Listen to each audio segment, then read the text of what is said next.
प्यारे साथियों, जय हिंद। क्या हालचाल है आप सभी लोगों का। आशा करते हैं कि आप सभी लोग स्वस्थ होंगे, मस्त होंगे और साथ ही साथ जबरदस्त होंगे।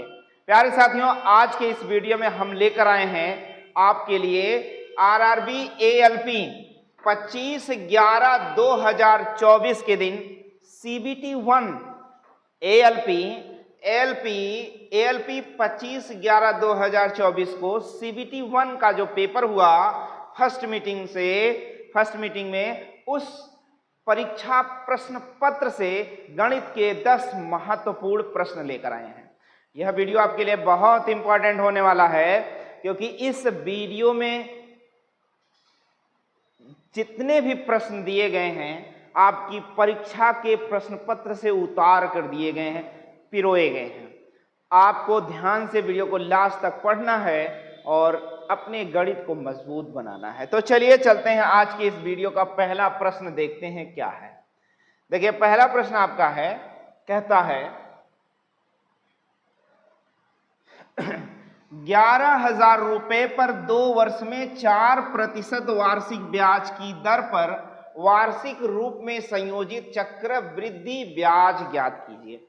देखिए, इस सवाल को लगाने के दो तरीके एकदम बेसिक भी है और एकदम ट्रिक भी है कि भैया अगर 11,000 रुपए का 2 वर्ष का चक्रवृद्धि ब्याज बताना है, चक्रवृद्धि ब्याज बताना है और वार्षिक ब्याज दर 4% है, तो इसके लिए टोटल ब्याज ही हम देख लेते हैं। चक्रवृद्धि ब्याज कितना होगा, एक सूत्र होता है plus minus x plus minus x plus minus y plus minus y plus minus x y बटे 100 वाला नियम। 2 साल के लिए है तो भैया 4% प्लस 4%, फिर 4 गुड़े 4 बटे में 100। अब देखिए 4 4 8 और 4 चौक 16, 2 अंक पे दशमलव यानी 8.16% ब्याज बनेगा। इसे आप ओरल दिमाग से भी सेट कर सकते हैं। जब 4% ब्याज है तो 1 साल का ब्याज 4, दूसरे साल का भी ब्याज 4 और 4 गुड़े 4, 4 चौक 16 यानी 0.16 पैसा और ब्याज मिलेगा। इस 4 का भी 4% मिलेगा, इस 4 का भी 4% ब्याज मिलेगा, तो 4 चौक 16% ब्याज यानी 8.16% ब्याज मिलेगा। मैं आपको समझा रहा हूं इसलिए समय लगा। या फिर अब एक काम करो, 11,000 रुपए का 8.16% का मान ज्ञात कर लो। देखो, 2 अंक से 2 जीरो खत्म, 1 जीरो से 1 जीरो खत्म, 11 छक्का 66 के 6, 11 एकन 11, 11 6, 11 6 17 के साथ हासिल 1, 11 8 88, 88 1 89 और 10 की वजह से 1 अंक पे दशमलव यानी 897 रुपया 60 पैसा 8976 सवाल का उत्तर है। यानी 897.60 पैसा ब्याज आपको मिलने वाला है। चलो, ये ट्रिक अगर ये आपको याद होता तरीका कि ऐसे लगता है तो भैया 4 + 4 और प्लस में 4 चौक 16.16 यानी 8.16% ब्याज है। किसका भैया, 11,000 का, बटे में 2 जीरो यानी 2 अंक दशमलव खत्म, 1 जीरो से 1 जीरो, इसका गुणा करा लेते सवाल का उत्तर मिल जाता। इसके लिए बेसिक बहुत बड़ा हो जाएगा, केवल आप इसे ट्रिक के माध्यम समझें। अगला सवाल देखिए, अगला सवाल भी ट्रिक और बेसिक देखेंगे तो बहुत आसान है और बहुत अच्छा है। कह रहा यदि x + 1/x बराबर 5 हो तो x² + 1/x² का मान ज्ञात करो। देखो, अगर यहाँ प्लस है तो यहाँ प्लस हो या माइनस हो, अगर ये देकर ये पूछा गया है तो पहले इसका वर्ग करो, इसका वर्ग कर दो। अगर यहाँ प्लस है तो यहाँ -2 करोगे, अगर यहाँ माइनस होता तो यहाँ क्या करते, +2 करते। पंचम 25 - 2 = 23, यही सवाल का उत्तर है। समझ गए ना। एकदम खतरनाक ट्रिक है, बार बार पूछा जाता है, बार बार हम आपको ऐसे ही बताते रहेंगे। या फिर इस तरीके से कर सकते हो, x + 1/x = 5, दोनों पक्षों का वर्ग करने पर, क्या करने पर, दोनों पक्षों का वर्ग। भैया हमको तो समय बचाना है तो दोनों पक्षों का वर्ग कर दो और सूत्र लगा दो। पहले पद का वर्ग धन दूसरे पद का वर्ग और धन 2 गुना पहला पद गुणे दूसरा पद बराबर 5 का वर्ग यानी पंचम 25। ये देखो गुणे से भाग में कट जाएगा, 2 प्लस है 2 माइनस हो जाएगा, तो 25 माइनस 2 बराबर 23 सवाल का उत्तर ऐसे भी हो जाएगा। और वैसे भी हो जाएगा जो अभी मैंने स्टार्टिंग में नियम बताया कि अगर ये देकर ये पूछा गया है, x देकर x स्क्वायर पूछा गया है तो इसका वर्ग करें, पंचम 25, यहाँ प्लस है तो माइनस करेंगे, यहाँ माइनस होगा तो प्लस करेंगे, बस। चलिए अगले प्रश्न की ओर चलते हैं। तीसरा प्रश्न आपका कहता है अनुपात समानुपात से सवाल है, बार बार पूछा जाता है तो आपको याद रखना है अंतः पदों का गुणनफल। क्या याद रखना है? अंतः पदों का गुणनफल। गुणनफल बराबर बाह्य पदों का, क्या भाई? बाह्य पदों का गुणनफल, यही बताना है। अंतः पद कौन से है? ये दोनों, और बाह्य पद ये दोनों। अंतः पद ये दोनों हैं आपके, अंतः पद ये दोनों हैं और बाह्य पद ये दोनों। तो भैया 16.8 गुणे में 18 बराबर में x गुणे में 9.6। 9.6 उठा के ले आओ यहाँ, 9.6, दशमलव से दशमलव खत्म। आप काट सकते हो 4 से काट लो, 4 दूनी 8, 1 9, 4 चौक 16, 4 चौक 16, 4 दूनी 8, फिर 6 त्रिक 18, 6 चौके 24, 2 दूनी 4, 2 21 42, 21 तिया 63 बटे में 2, 63 बटे 2 मतलब 31.5 होगा, यानी 31.5 होगा। 31.5 यह सवाल का आपका क्या हो जाएगा? उत्तर हो जाएगा। बस ऐसे अंतः पदों का गुणनफल बराबर बाह्य पदों का गुणनफल हर एग्जाम में, हर प्रश्न पत्र में आपसे पूछा जाता है, तो गलत बिल्कुल ना करें। चलिए अगले प्रश्न की ओर चलते हैं। अगला प्रश्न कहता है कि एक व्यक्ति अपनी धनराशि का 20% गंवा देता है। गंवा देता, भाई गंवाने के बहुत सारे तरीके हो सकते हैं। हो सकता है धूम्रपान करता हो, या जुआ खेल गया हो, या IPL में सट्टा लगा दिया हो, भैया कई मैच बना दिया हो, कई टीम बना दिया हो, तो गंवा देना। अपनी धनराशि का 20 गंवा देना। फिर क्या कहता है कि देखिए भैया शेष, यहाँ देखो शेष लिख दिया ना, शेष धनराशि का 25 खर्च कर देता है। उसके पास अब 480 बचे हैं। तो एक काम कर लेना, मान लेना व्यक्ति की आय कितनी है? 100 रुपया, 20 गंवा दिया तो बचा कितना है? 80 रुपया। इसका भी 25 खर्च कर दिया तो बचा कितना? 75 रुपया। और ये बराबर किसके है? 480 के।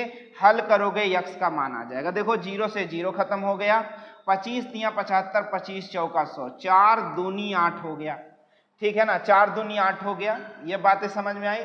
25 तिया 75, 25 चौका 100, और 4 दूनी 8 और 2 बटे में 10, तो 2 पंचे 10 कितना आएगा भैया? 2 पंचे 10। और देखो 5 बटे में है तो 5 गुणे में हो जाएगा, और 3 गुणे में है तो 3 बटे में हो जाएगा। आओ चलो, या आप ऐसे कर सकते थे, 3 दूनी 6 बटे में कर लेते, देखो और आसान लग रहा है। मतलब आप कैसे भी करो उससे फर्क नहीं पड़ता। ये आप 10 रहने दो, 10 रहने दो, और इन दोनों का आपस में 3 दूनी 6 बटे में कर लो, 6 8 48 हो जाएगा। 10 बटे में है तो 10 गुणे में 1 1 2 0 के साथ 800 बना लेगा, और सवाल का उत्तर हो जाएगा कि उसके पास कुल 800 रुपए थे। कितने थे भैया? 800 रुपए थे। कितने रुपए थे उसके पास? 800 रुपए थे, है ना? 800 रुपए थे, उसका 20% गंवा दिया, 25% खर्च कर दिया, शेष 480 था। चलिए अगला सवाल। अगला सवाल आपका कहता है कि दो संख्याओं का योग 36 है। देखो यहाँ दो संख्याओं का योग 36 है, तो माना पहली संख्या x, तो दूसरी संख्या क्या होगी? 36 माइनस x। कह रहा एक संख्या का 5 गुना, किसी भी एक संख्या का 5 गुना ले लो। कह रहा है कि दूसरी संख्या के 4 गुने के बराबर है। फिर से एक बार समझो, कह रहा दो संख्याएं जिनका योग 36 है, एक संख्या और एक दूसरी संख्या कुछ इस प्रकार से। कह रहा एक संख्या का 5 गुना, चलो इसको 5 गुना दूसरी संख्या के 4 गुने के बराबर है। बस काम खत्म। यहाँ देखो 4x आ गया, यहाँ 36 पंचे 180 होता है, माइनस 5x, माइनस 5 इधर आके प्लस 5 बना लेगा, तो 5 4 9x बराबर 180 के।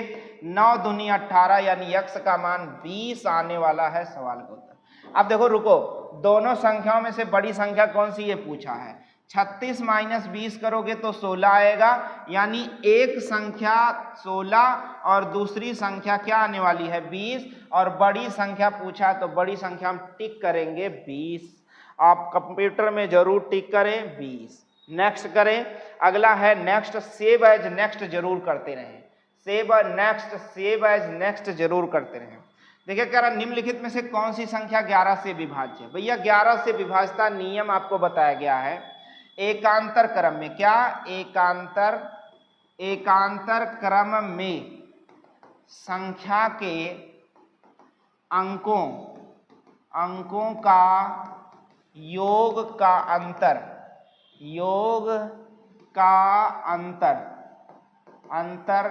या जीरो हो, क्या हो भैया जीरो हो, या फिर 11 का गुणज हो। क्या हो भैया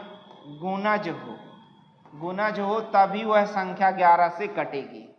चलो देखते हैं एकांतर क्रम में 4 1 5 5 4 9 दूनी 18। आप देखो 6 8 6 14 14 2 16, दोनों का अंतर क्या आया 2। क्या जीरो है? नहीं। क्या 11 है? नहीं, तो गलत। फिर देखो 4 5 9 9 4 13 13 7 20 आओ 7 6 13 13 2 15 15 माइनस 5 20 माइनस 15 बराबर 5। क्या जीरो है? नहीं। क्या 11 गुणज है? नहीं। 9 4 13 13 4 17 17 और 8 20 1 21 4 9 9 4 13 13 13 4 17 17 7 17 3 1 मिनट गड़बड़ हो गया। 4 9 13 13 13 4 17 और 17 8 है 17 8 भैया कितना हो जाएगा 25। 6 4 10 1 11 11 2 13 13 देखो घटाओ कितना आएगा 12। क्या ये सही है? नहीं। आओ देखो 4 8 4 12 12 4 16 16 4 20 5 25 और देखो 6 6 12 12 2 14 घटाओ तो क्या आएगा 11। क्या जीरो आया? नहीं। लेकिन 11 का गुणज है, यानी यही सवाल का उत्तर। ये बड़ा भी हो सकता है क्योंकि भैया आपको चेक करना पड़ेगा, लास्ट तक चेक करना पड़ सकता है। चलिए सेव एज नेक्स्ट जरूर करते रहें आप, ताकि आपका नंबर फिक्स होता जाए, वरना आप हल करते जाएंगे और क्वेश्चन आप सेव नहीं करेंगे, नेक्स्ट लास्ट में क्या होगा कि सब खत्म हो जाएगा, कोई मतलब नहीं रह जाएगा आपके एग्जाम का।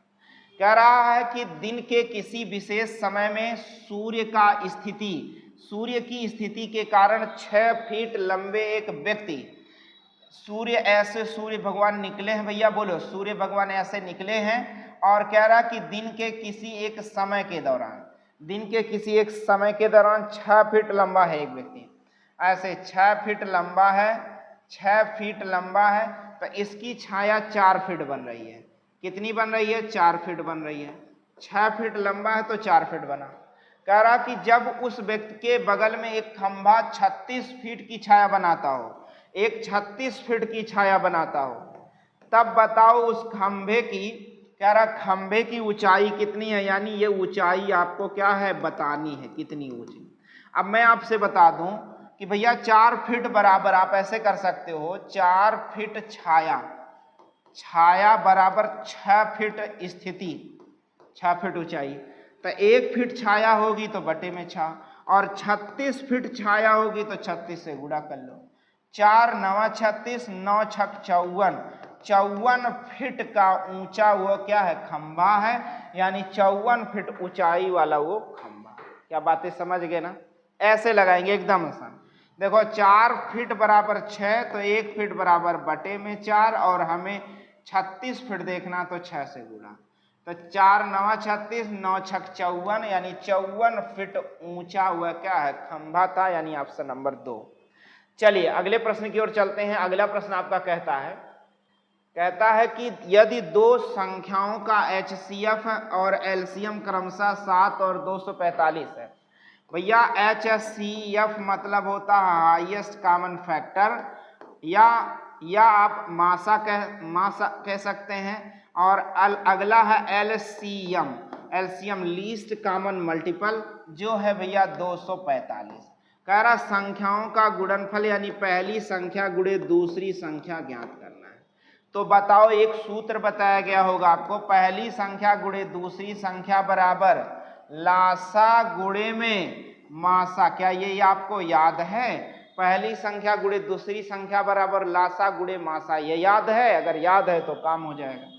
चलो, पहली संख्या गुणे दूसरी संख्या यही आपसे पूछा है, तो भैया लासा है 245, गुणे में मासा है 7, 7 पचे 35 के 5 हासिल आए 3, और 7 चौक 28, 3 31 के 1 हासिल आए 3, 7 दूनी 14, 3 1715, 1715 यानी ऑप्शन नंबर 4 इस प्रश्न का उत्तर हो जाएगा।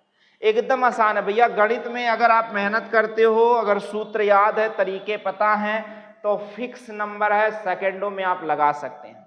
अगला देखो, एक व्यक्ति ने 1 रुपए में 3 की दर से 1 और 1 रुपए में 2 की दर से समान संख्या में संतरे खरीदे। अब देखो, ऐसे सवालों के लिए मैं आपको बता दूं कि भैया आप ऐसे लगाया करो, 1 रुपए में 3, फिर 1 रुपए में 2 की दर से खरीदा। अब बताओ, ये सेब है या संतरा है? संतरा है। अब मैं कह दूं कि 1 संतरा बराबर कितना होगा भैया? 1 संतरा बराबर जो है 3 बराबर 1 रुपया, तो 1 बराबर हो जाएगा 1/3 रुपया। वैसे यहां भी अगर हम 1 संतरा चेक करें, 1 संतरा, तो 1/2 रुपया होगा।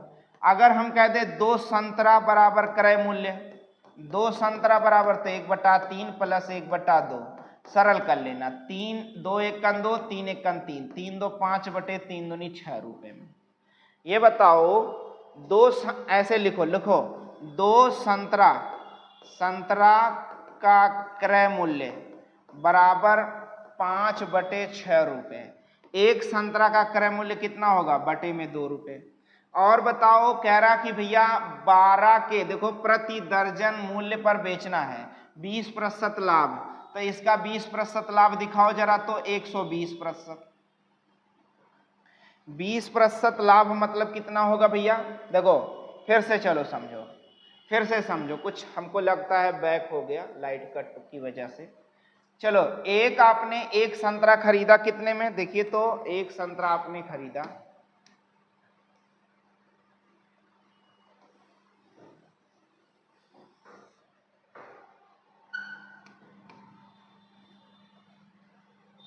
चलिए देखते हैं। आपने 1 रुपए में 3 संतरा खरीदा, मैं लिख देता हूं। फिर 1 रुपए में आपने 2 संतरा खरीदा। मैं कह दूं कि बताओ, 1 संतरा क्या रुपए में? तो 1/3 रुपए में। फिर 1 संतरा क्या रुपए में आपने खरीदा? 1/2 रुपए में। तो यहां देखो, 2 संतरा हो जाएगा, 2 संतरा आपने खरीदा 1/3 प्लस में 1/2। इसे जब सरल करोगे तो 2 1 2, 3 1 3, 3 2 5/6 रुपए में। अब मैं लिखता हूं कि भैया 2 संतरा 5/6 रुपए में खरीदा। 1 संतरा कितने में खरीदा होगा? बटे में 2 रुपया। 20% का लाभ लेना है, तो इसी 1 संतरे पर 20% का लाभ मतलब 120/100 रुपए। कह रहा कि प्रति दर्जन मतलब 12 पीस बेचना है, तो 12 से गुणा यहां करोगे तो 12 संतरा हो जाएगा, और यहां भी 12 से गुणा करोगे, हल करोगे, सवाल का उत्तर आ जाएगा। देखो, 0 से 0 खत्म हो गया, या आप ऐसे कह सकते हो 20 छक्का 120, 20 पंचे 100, 5 से 5 गया, 6 से 6 गया, 2 छक 12 यानी 6 रुपए प्रति दर्जन की दर से आप क्या करोगे? बेचोगे, तब 20% का क्या होगा? फायदा होगा। चलो अगला सवाल देखते हैं। अगला सवाल आपका है, कहता है अनिल, क्या कहता भैया? अनिल अपनी आय का 40% किराए पर और शेष आय का, मैंने आपसे बताया जब भी शेष आय आए तो माना उसकी कुल आय क्या भैया? आय का 40% किराए पर, तो शेष कितना बच गया? 60%। अब देखो, शेष आय का 40% दवाओं पर खर्च करता है, तो भैया अब फिर से 40 खर्च कर रहा है शेष आय का, तो इसके बाद फिर 60 बचेगा। कह रहा कि इसके बाद वह 60 बचाता है। जैसे देखो 100 रुपए की राशि आप 40 खर्च करोगे तो बचेगा कितना, 60। वही यहाँ लगाया जा रहा है कि 40 किराए पर तो बचा कितना, 60। तो इस शेष का 40 दवाओं पर तो बचा कितना, 60, और यही टोटल बचा है उसके पास कितना रुपया, 7200 रुपया बचा है। यही टोटल राशि 7200 है। अब देखो 1 1 2 जीरो से 2 जीरो खत्म, 6 का 36 बटे में आ गया और 100 यहाँ गुणे में आ जाएगा। देखो 36 दूना 72 और यक्स का मान आ जाएगा 2 के साथ 4 जीरो, 2 के साथ 4 जीरो यानी 20,000 रुपया उसकी मासिक आय थी। क्या ये बात आपको समझ में आ जाएगा? ये बात समझ में आ जाएगा। तो देखो प्यारे साथियों, आपको मैंने बताया कि ये आपका जो ALP असिस्टेंट लोको पायलट का पेपर होने वाला है या नई वैकेंसी के लिए यदि आप जुट गए हैं तैयारी के लिए, तो यह पूरी श्रृंखला 10 का दम आपके ALP एग्जाम के लिए बहुत इंपॉर्टेंट होने वाला है, क्योंकि प्रश्न यहीं से घुमा फिरा के पूछे जाते हैं, गणित कहाँ से पूछा जाता है। तो आपको लगातार वीडियो को देखना है या प्लेलिस्ट में जाकर सभी वीडियो को देख लेना है। आशा करते हैं कि यह वीडियो आपको अच्छा लगा होगा, तो लाइक शेयर साथ ही साथ सब्सक्राइब करना बिल्कुल ना भूलें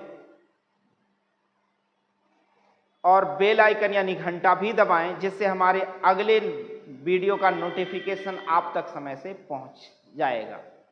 मिलते हैं आपसे अगले वीडियो में, तब तक के लिए जय हिंद।